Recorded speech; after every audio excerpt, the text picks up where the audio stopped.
With today's story, viewer discretion is advised, as it deals with violence in the home and the death of children. Now to the story. In 1976, the fire crews and police fought their way through the busy streets to get to a Manchester city centre pub due to reports of a fire. But nothing could prepare them for what they'd discover inside.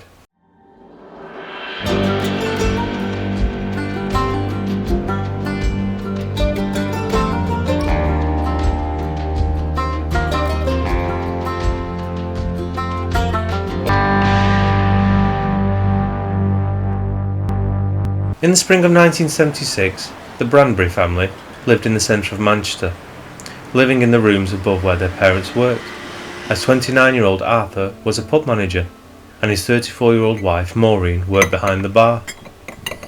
While the parents were working, the children played upstairs, but kids being kids would often come down into the pub, and were well known and well liked by the regulars. Also, quietly, James, who was 11, and Andrew, who was 13, were Arthur's stepsons. They often helped out around the bar, whereas little Alison, who was 6, would just talk and talk to the older gentleman, who would talk back and play along with her little stories, seeing her as a granddaughter.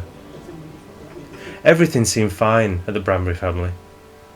They were hard-working and a happy family, but behind closed doors, the stress was building and building on Arthur's shoulders. The pub was taking less money, and they had bills to pay, rent to cover, and stock to buy for the pub.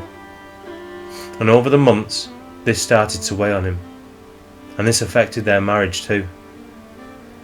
They found they were now constantly arguing, and his stress built. Arthur lashed out, hitting Maureen. Both Arthur and Maureen were shocked, and Arthur apologised profusely, saying he'd never do it again, he'd never raise a hand to her. But this was a promise he could not keep. On finding out there was no repercussions for his actions, the attacks on Maureen became more consistent, and, at least in Arthur's mind, became normal. On the 18th of June, after getting up, Arthur went downstairs to the pub, which was directly below the floors they lived on. As he opened the heavy fire door, he saw the rays of sunlight filling the room. He could hear the muffled sounds of the city, as he started lifting chairs at the table and putting the room right. He saw a pile of posts by the door, and he walked over and scooped them up, and sat at the bar while he opened the letters. Upstairs was all quiet. Arthur assumed everyone would still be in bed. He opened the first letter, and his heart skipped a beat. More bad news. The brewery, who he rented the pub off, had given notice to quit.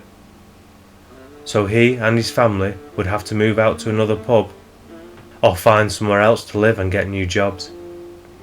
At this, Arthur snapped.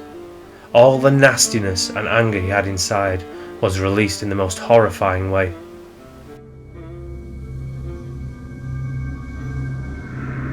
The fire brigade raced to the scene, battling the city traffic.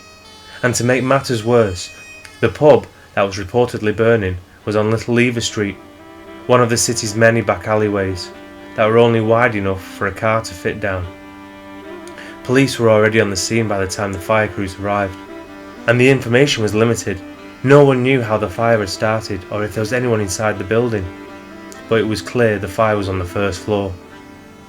So the engines that could fit in the tight area started pumping water through the broken windows to contain the fire, while the firemen broke down the front door to gain access.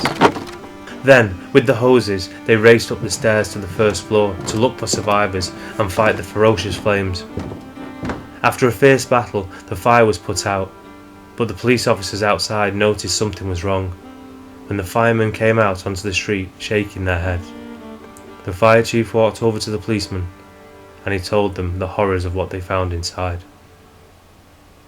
After a thorough investigation, the police found that Arthur, after receiving the eviction letter, had gone back up the stairs and smothered and strangled his wife, 34-year-old Maureen, and then, one after the other, walked into each of the children's bedrooms and strangled each child to death.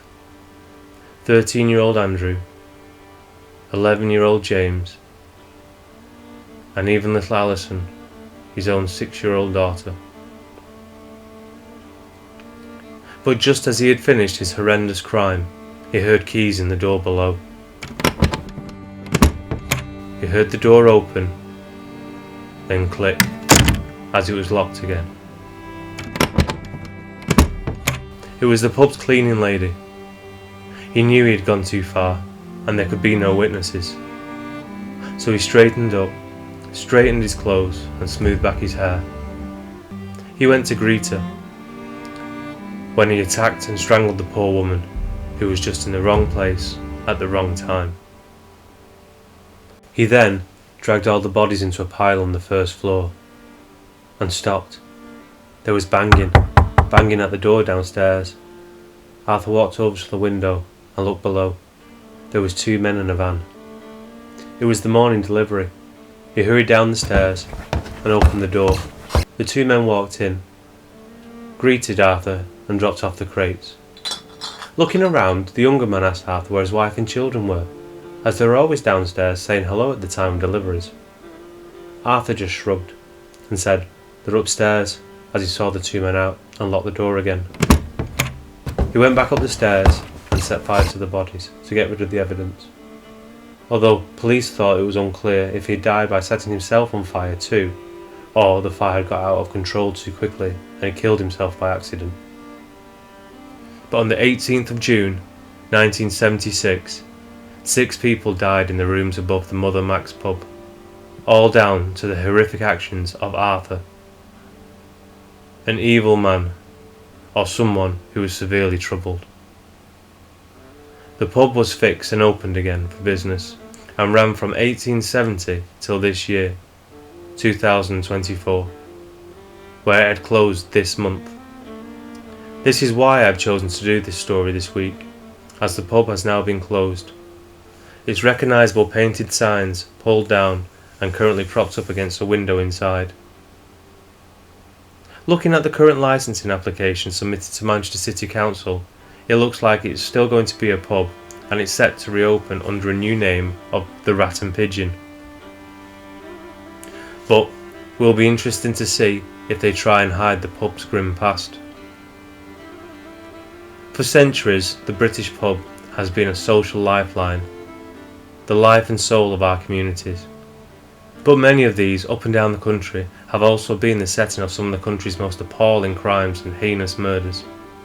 From fencing stolen goods, landlords bumping off wealthy guests for their money, and bloody gangland killings, like that of 19-year-old Richard Austin and 20-year-old Carlton Alvarenga, who were gunned down in the Brass Handles pub in March 2006.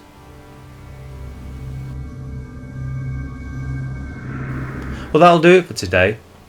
I know this story was a bit dark, but I think it's important to share these true stories to keep them alive, but also so people are aware of the history they walk among every day.